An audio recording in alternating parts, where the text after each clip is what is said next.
Hi friends and welcome back to my channel, and if you're new here, hello. My name's George Agombar and I'm a UK music producer. In today's video I'm going to show you how I like to write a bass line. Obviously this approach won't work for everybody.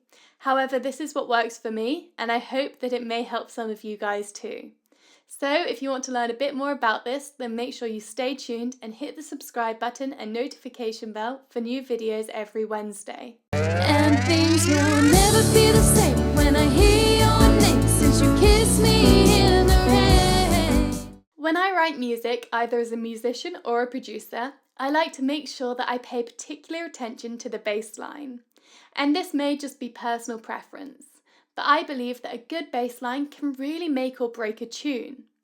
And the reason that I think the bass line is so important is because it has both rhythmic and harmonic responsibilities. The bass guitar or the bass instrument works with the drum kit or the beat to drive the music forward, but it's also the lowest voice that we hear in a mix, typically. And so it has that harmonic responsibility too.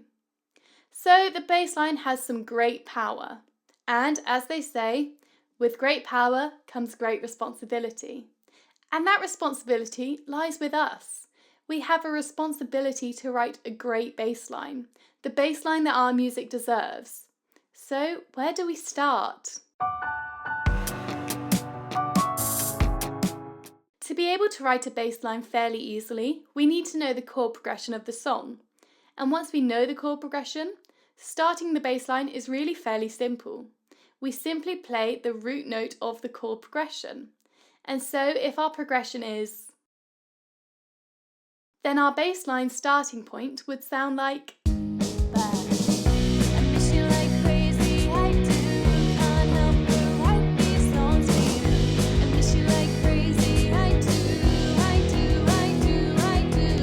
Now, that would be a fine bass line. That would work. But let's admit, it's not the most interesting. The next thing I do is play around with the use of rhythm and the use of silence. Now, I don't have any specific rules or tricks for this. I wish that I could say I did. I simply play around with the rhythm using the root note of the chords. So it go a bit like this.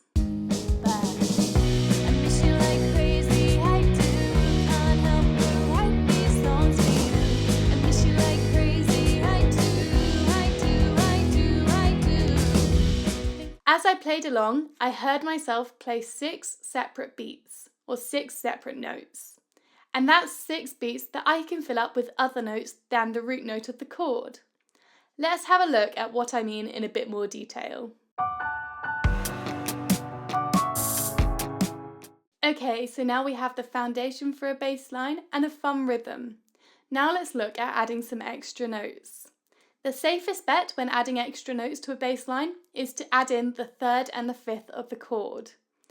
For example, in the chord of B, instead of just playing the root note B over and over again, I'm going to add in the 5th, which is F, and then return to the B at the end of the bar. So it sounds something like this.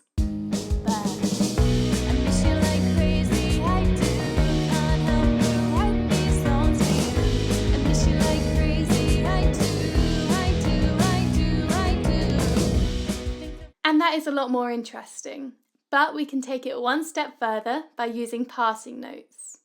And these are notes that we add in when 2 chords are fairly close together to bridge the gap between the 2 chords, or in terms of bass lines, to bridge the gap between the 2 notes.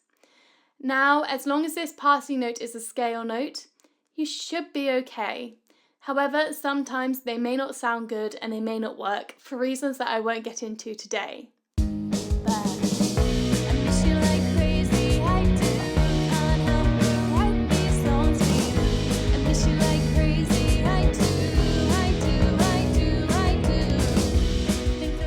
Okay, so I think that sounded fairly okay.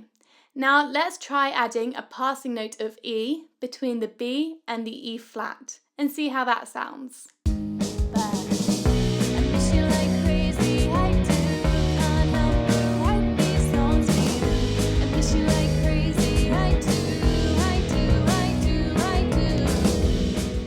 Okay, Okay, so as I said, not every passing note works and not everyone sounds good. And so I think in this case, we may leave this passing note of E out of the bass line. Now we have an interesting and exciting bass line, but it doesn't sound specific to any genre. So let's get funky with this. Now, the main things that I associate with a funk bass line are octave jumps and slap bass. In terms of slap bass, this is something you'll have to add in the performance of the bass line, rather than the actual content.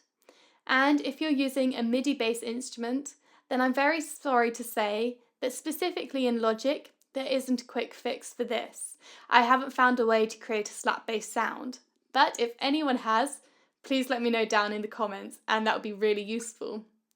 But octave jumps are something that we can add in fairly easily. Personally, I like to make octave jumps the main feature of my bass lines and then add in little notes to transition between the chords.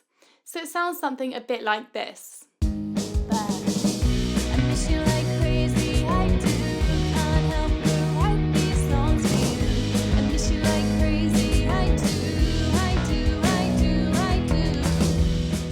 I find that this just gives the funkiest, most energetic feel to the bass line.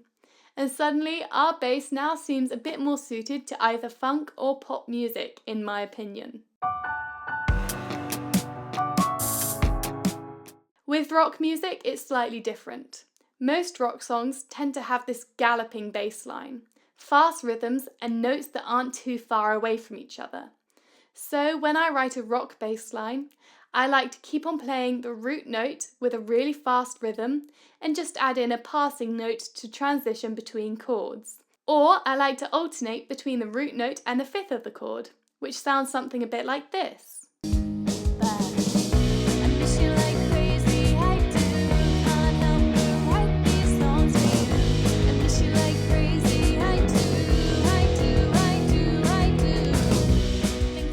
And using the root and the fifth of the chord is particularly important in rock music.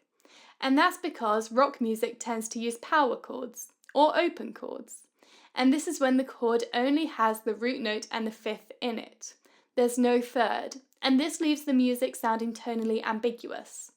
And so, keeping to using the root and the fifth in the bass line means that you aren't giving anything away in terms of the tonality with the bass line, and it will fit the feel of the music. And using either of these techniques, using either just the root note really fast in transition notes or the root and the fifth, will make your bass line sound instantly rockier and seem to fit that genre a bit more.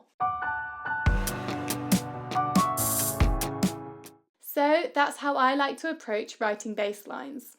As I said, this approach may not work for everyone. This is just what works for me. But I hope that it has helped those of you struggling to find a starting point or struggling to find some inspiration. Thank you so much for watching this video. I hope you found it useful and interesting. Let me know what you thought in the comments below and if there are any other videos you'd like to see in the future. Make sure you hit the subscribe button and notification bell, and I will see you again soon.